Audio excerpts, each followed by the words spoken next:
কালে যে প্রোগ্রামগুলো ছিল সেগুলো আগামীকাল হবে এবং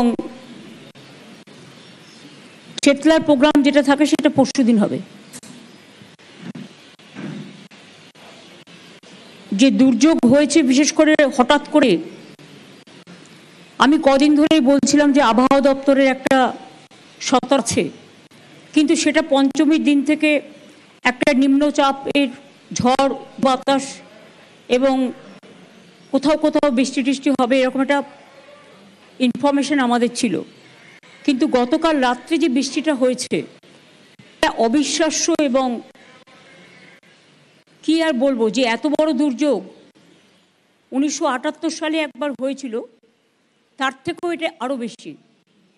আর তার মধ্যে গঙ্গা তো এমনিতেই ভর্তি আছে, তার কারণ দীর্ঘদিন ফরাক্কায় ড্রেজিং হয়নি। এটা আমাদের আন্ডারে নয়, কেউ কেউ এই দুর্যোগ নিয়েও খুব উল্টোপাল্টা মন্তব্য করছেন, কোনো রাজনৈতিক দল এবং কেউ কেউ। তাদের উদ্দেশ্যে আমি বলবো দুর্যোগ নিয়ে এগুলো করতে যাবেন না। উত্তরাখণ্ডেও অনেক মানুষ মারা গেছে দুর্যোগে, আজও সেখানে কানেকশন নেই। উত্তরপ্রদেশে দুর্যোগ হয়েছে, বিহারে হয়েছে, যেগুলো পাশ দিয়ে গঙ্গা বয়ে যায়, নদী বয়ে যায়, সেই রাজ্যগুলোতে তার এফেক্টটা বেশি পড়ে। আমাদের ডিভিশনে বারবার বলেছি ড্রেজিং হয় না, সেন্ট্রাল গভর্নমেন্ট এটা আমাদের প্রকল্প। পঞ্চায়েত মাইথন, তাতে সাউথ বেঙ্গল ভাসে, আর বিহার এবং ইউপির যে জলটা, উত্তরাখণ্ডের জলটা, গঙ্গা তো একটাই, গঙ্গা দিয়ে প্রবাহিত হয়ে যেহেতু বাংলাটা নৌকার মতো, সব জলটাই আমাদের গঙ্গায় এসে পড়েছে। ফলে এমনিতেই গঙ্গা টুবুটুবুই ছিল, তার উপরে যে বর্ষাটা কালকে হয়েছে, ফলে এটা অতিরিক্ত জলটাকে বাড়িয়ে দিয়েছে। এবং মহালয়ার সময় আপনারা জানেন যে খুব হাই টাইড, অর্থাৎ সরাসরি যেগুলো যে বানটাকে বলে খুবই বড় টাইপের বান, সেই বানটা হওয়ার ফলে, সেই বানটা আজ পর্যন্ত আছে, তারপরে আস্তে আস্তে করে নামবে, তখন গঙ্গাটা একটু খালি হবে। কিন্তু অন্য জায়গার জল যদি, অন্য জায়গায় বৃষ্টি হলে সেই জলটায় যদি না ভরে, কলকাতায় আমাদের জল জমা আমরা অনেক কমিয়ে দিয়েছি, কিন্তু এবারে আমাদের সামলাতে হচ্ছে বিহারের জল, ইউপির জল, উত্তরাখণ্ডের জল, মানে প্লাবন, ওদিকে ডিবিসি, ওদিকে ফরাক্কা, ওদিকে পাঞ্চেত, ওদিকে মৌরাক্ষী, এগুলো একটাও আমাদের আন্ডারে নয়, এবং এর ড্রেজিংয়ের টাকা আমাদের কাছে এক পয়সাও দেওয়া হয়নি। এটা পরিষ্কার, যারা এসব লিখছেন টুইটারে বা হ্যান্ডেলে মিথ্যে কথা বলে, তাদের উদ্দেশ্যে বলবো মিথ্যে নিয়ে, দুর্যোগ নিয়ে খেলা করবেন না। যারা দুর্যোগকে নিয়ে রাজনীতি করেন তাদের আমি ধিক্কার জানাই, মানুষের পাশে না দাঁড়িয়ে। এইটুকু মিনিমাম সৌজন্য তাদের কাছ থেকে আমরা প্রত্যাশা করি। উত্তরাখণ্ডে অত ধস নামার পরেও, অত মানুষের মৃত্যুর পরেও আমরা কিন্তু একটা কথাও বলিনি। বলতে পারতাম, দিল্লিতে যখন জলে টুবুটুবু আমরা বলতে পারতাম, মহারাষ্ট্রের জলে টুবুটুবু আমরা বলতে পারতাম, ইউপিতে জলে টুবুটুবু আমরা বলতে পারতাম, উত্তরাখণ্ড বৈষ্ণু মাতার মন্দির থেকে শুরু করে সব জায়গায় ধস নেমেছে, আমরা বলতে পারতাম। কিন্তু জেনে রাখবেন, ভদ্রতার একটা সীমা আছে। রাজনীতি করলেও আমাদের রাজনৈতিক সীমা লঙ্ঘন করা উচিত নয়, এবং প্রকৃতি আমাদের হাতে নেই। মনে হচ্ছে প্রকৃতিটাকেও আমরা কন্ট্রোল করি। আপনারা জবাব দিন না, ফরাক্কার ড্রেজিং কেন হয়নি? ফরাক্কার জল তো বাংলাদেশকে দিয়েছিলেন, তারপরে তো ড্রেজিং করার কথা ছিল, কেন করেননি? পলিমাটি জমে গিয়ে সেই জলটা আমাদের এখানে চলে আসছে, বিহার ইউপির জলটা ফরাক্কায় আসছে, ফরাক্কা থেকে আমাদের গঙ্গায় আসছে। তা গঙ্গা যদি জল ধারণ ক্ষমতা কমে যায় এবং জলে জলে প্লাবিত হয়, তাহলে কলকাতার জলটা যে আমরা ফেলবো, কোথায় ফেলবো? আমাদের সরকার আসার পরে আমরা 5.5 লক্ষের ওপর পুকুর কেটেছি, সেই জলটাও সেখানে গিয়ে পড়ছে। 500 চেকডাম করেছি, তাতে গিয়ে জল পড়ছে। বাংলার জল বাংলার সামলানোর ক্ষমতা আছে, বাংলার বর্ষা, বাংলার বন্যা, যাতে না হয়, কিন্তু বাইরের দায়িত্বও আমাদের কাঁধে আসছে। তার উপরে এই অসম্ভব প্রাকৃতিক দুর্যোগ, 4-5 মাস ধরে বর্ষা চলছে কন্টিনিউয়াস, গ্রীষ্মকালটাও বর্ষাকাল হয়ে গেছে, শরৎকালটাও বর্ষাকাল হয়ে গেছে। এমন একটা অবস্থা যে বর্ষার মধ্যেই, দুর্যোগের মধ্যে বর্ষাও তাড়াতাড়ি এসছে এবং পুজো এবার তাড়াতাড়ি এসছে, এবং সেই জন্যেই মানুষকে সাফার করতে হচ্ছে। যেহেতু কলকাতায় আজকে এত দুর্যোগ হয়েছে বা একটু আশেপাশে, মেট্রোর কাজ হচ্ছে, আমাকে এনকেডিএ থেকে বলা হলো এবং হিডকো থেকে, তাদের সমস্ত মেটেরিয়ালস পড়ে সমস্ত নালিগুলো বন্ধ হয়ে গেছে, ফলে এনকেডিএটা ডুবেছে, এনকেডিএর এরিয়াগুলো, হিডকোর এরিয়াগুলো। এটা আপনাদের মাথায় রাখতে হবে। যারা একটা কাজ করে তারা দিনের পর দিন রাস্তার মধ্যে পাথর ফেলে রেখে দেয়, বালি ফেলে রেখে দেয়, মেটেরিয়াল ফেলে রেখে দেয়, ফলে জলটা বেরোবার জায়গাটা হয় না, আর বৃষ্টি হলে সেগুলো নালায় ঢুকে যায়। এটা দায়িত্ব তাদের নিতে হবে, যারা এর জন্য দায়িত্ববান, দায়িত্বশীল। আপনারা নিজেদের লোকেদের বলুন একটু দায়িত্বশীলতার পরিচয় দিতে। আমি এটা বলতাম না যদি আপনারা নিজেরা রাজনীতি না করতেন।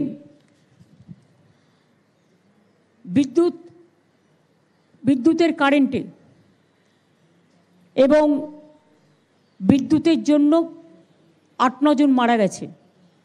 আমি সকালবেলায় সঞ্জীব গোয়েঙ্কার সাথেও কথা বলেছি এবং তাদেরও বলেছি যে আপনাদের যেখানে যেখানে যা তার পড়ে আছে, এটা আমরা দেখি না, এটা রাজ্য সরকারের হাতে নয়, এটা প্রাইভেট সেক্টর, আমাদের সময় নয়, এটা বামফ্রন্ট আমলের সময় থেকে ওরা পেয়েছিল। সেই বিদ্যুতের তারগুলো ঠিকমতো যত্ন করুন। এবং হাওড়ার কিছুটা অঞ্চল তার মধ্যে পড়ে, দক্ষিণ 24 পরগনা, উত্তর 24 পরগনা অনেকটা অঞ্চল পড়ে। যারা মারা গিয়েছে তাদের পরিবারকে সাহায্য করার এবং তারা যাতে কোনো কাজে সুযোগ পায় তার ব্যবস্থা সরকার করবে। কিন্তু বিদ্যুৎ দপ্তরও, বিশেষ করে সিএসসি দপ্তর, তাদের দায়িত্ব অস্বীকার করতে পারে না।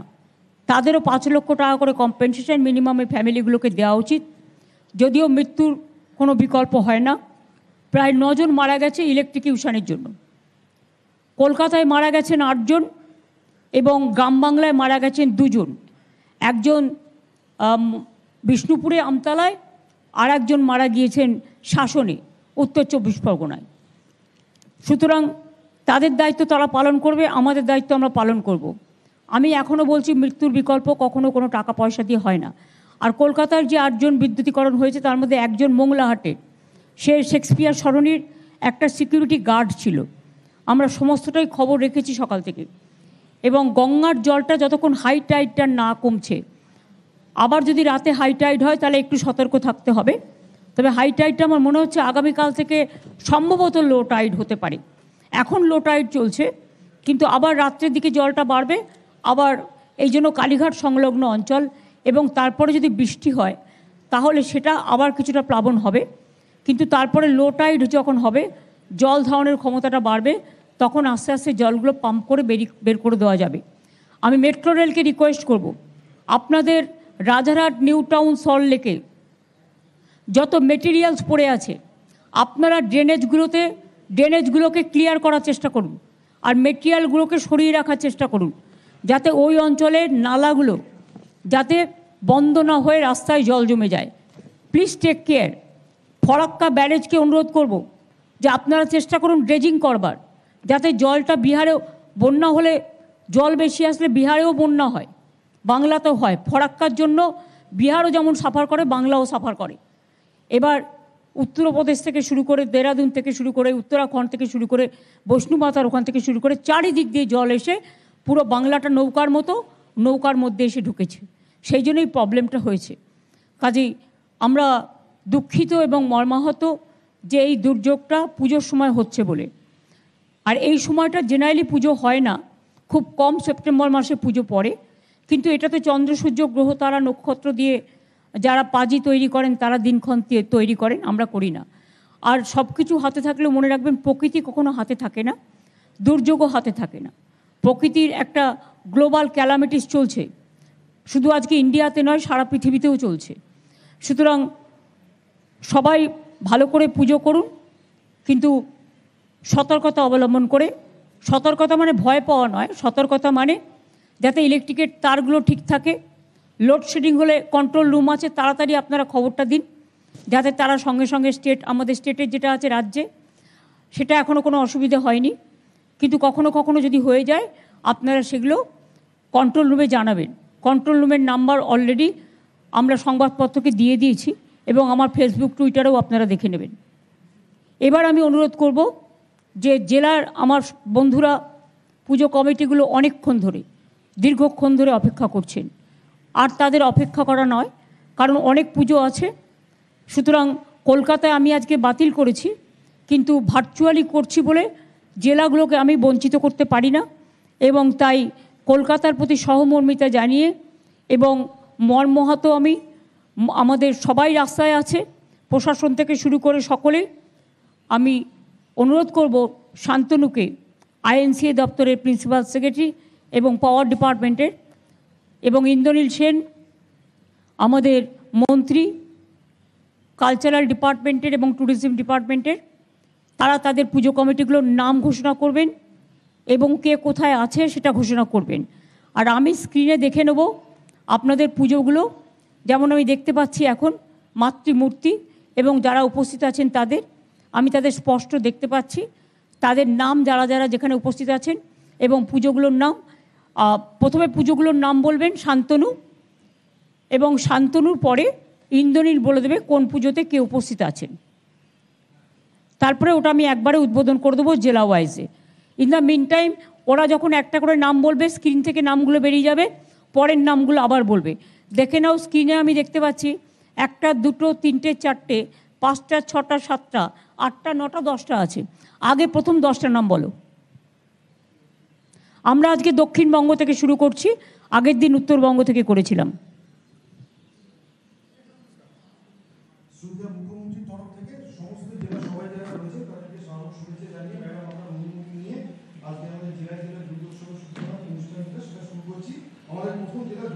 পরগনা প্রথম 10টি পুজো এখানকার, সেগুলি হলো অমৃতায়ন সংঘ কাকদ্বীপ, কুলপি থানা অধিবাসী বৃন্দ কুলপি, চাঁদপুর মিলন সংঘ মন্দির বাজার, জয়চণ্ডীতলা সর্বজনীন দুর্গোৎসব কমিটি জয়নগর মজিলপুর, মৌদি ভাতৃ সংঘ বিষ্ণুপুর, কাকদ্বীপ ইয়ং ফাইটার, রামচন্দ্রপুর ত্রিশক্তি বিদ্যুৎ সংঘ বিষ্ণুপুর, সন্তোষপুর শক্তি সংঘ সর্বজনীন দুর্গোৎসব বজবজ, পুরাতন বাজার সর্বজনীন দুর্গাপুজো উৎসব কমিটি ডায়মন্ড হারবার মিউনিসিপ্যালিটি, বিধান স্মৃতি সংঘ ফুলতলা বারুইপুর।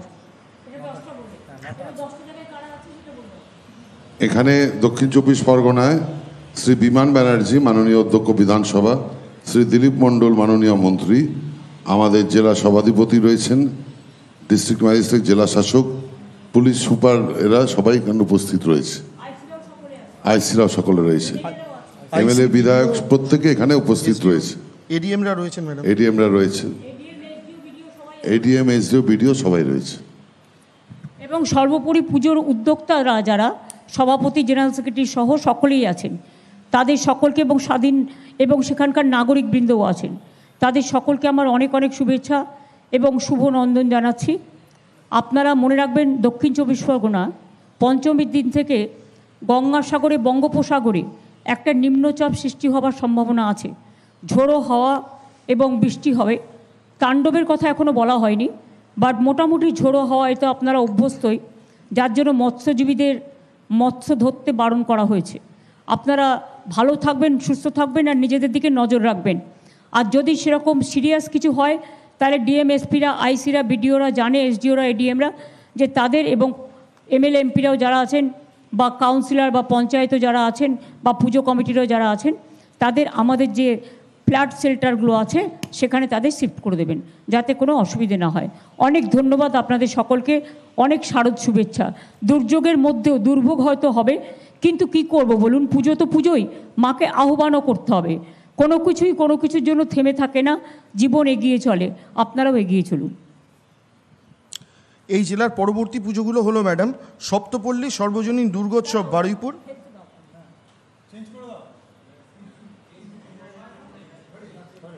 বারুইপুর প্রগতি সংঘ বারুইপুর পৌরসভা, পল্লী সেবা সমিতি সর্বজনীন দুর্গোৎসব কমিটি জয়নগর, নামখানা ইউনিয়ন সর্বজনীন Durga Puja committee Darikanagar, Sundarban charitable trust Durga Puja Kultali, ভাই ভাই সংঘ বারুইপুর পৌরসভা এবং বারুইপুর ফুলতলা দুর্গোৎসব কমিটি বারুইপুর পৌরসভা।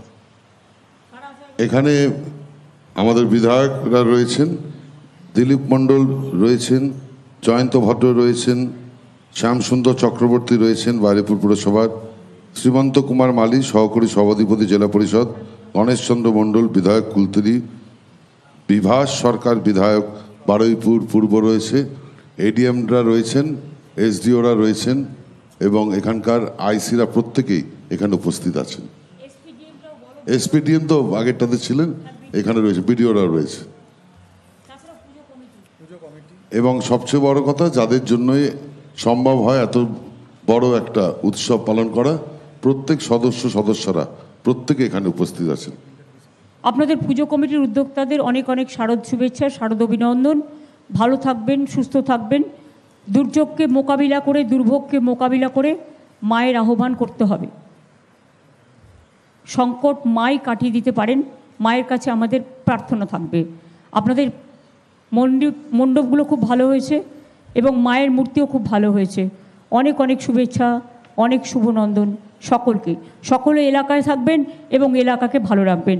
আর যদি কোনো প্রবলেম হয়, আমার ফেসবুকে দেখে নেবেন যে আমরা কন্ট্রোল রুমের নাম্বার দিয়ে দিয়েছি। সেই কন্ট্রোল রুমে আপনারা যোগাযোগ করতে পারেন, ফোন নাম্বারও আছে। এনি প্রবলেম পুজো সংক্রান্ত। আমরা পরবর্তী জেলায় চলে আসছি ম্যাডাম, উত্তর চব্বিশ পরগনা। এই জেলার যে পুজোগুলো মাননীয় মুখ্যমন্ত্রী আজ উদ্বোধন করছেন সেগুলি হলো, উত্তর চব্বিশ পরগনা চলে এসছে। আচার্য প্রফুল্লচন্দ্র সমবায় উপনিবেশ লিমিটেড হাবড়া পৌরসভা, আমরা সবাই ক্লাব কামারথুবা 1 নম্বর সুভাষপল্লী, বীরাবল্লভপাড়া বারোয়ারি দুর্গা উৎসব কমিটি, আমডাঙ্গা শ্রী শ্রী সর্বজনীন দুর্গা উৎসব কমিটি, নবাঙ্কুর Durga Puja committee, Dakshineswar domestic area Durga Puja এবং কালীপুজো কমিটি কামারহাটি, শহীদ কলোনি সর্বজনীন শারদোৎসব পানিহাটি, দক্ষিণপাড়া দুর্গোৎসব কমিটি দক্ষিণ দমদম পৌরসভা, AK block association Bidhannagar municipality, lake town অধিবাসীবৃন্দ সাউথ দমদম মিউনিসিপ্যালিটি। এই প্রথম 10টি। এখানে উপস্থিত রয়েছেন আমাদের জেলা শাসক রয়েছেন, এসপি রয়েছেন, এডিএম রয়েছেন, এসডিওরা রয়েছেন, এডিএমরা রয়েছেন, সব থানার আইসিরা রয়েছে, লাইন ডিপার্টমেন্টের সব অফিসাররা রয়েছেন এবং পুজোর সঙ্গে জড়িত সব সদস্যরা রয়েছেন সাংসদ কাকলি ঘোষ দস্তিদার, চেয়ারম্যান হাবড়া পুরসভা নারায়ণ চন্দ্র সাহা, সভাধিপতি নারায়ণ গোস্বামী,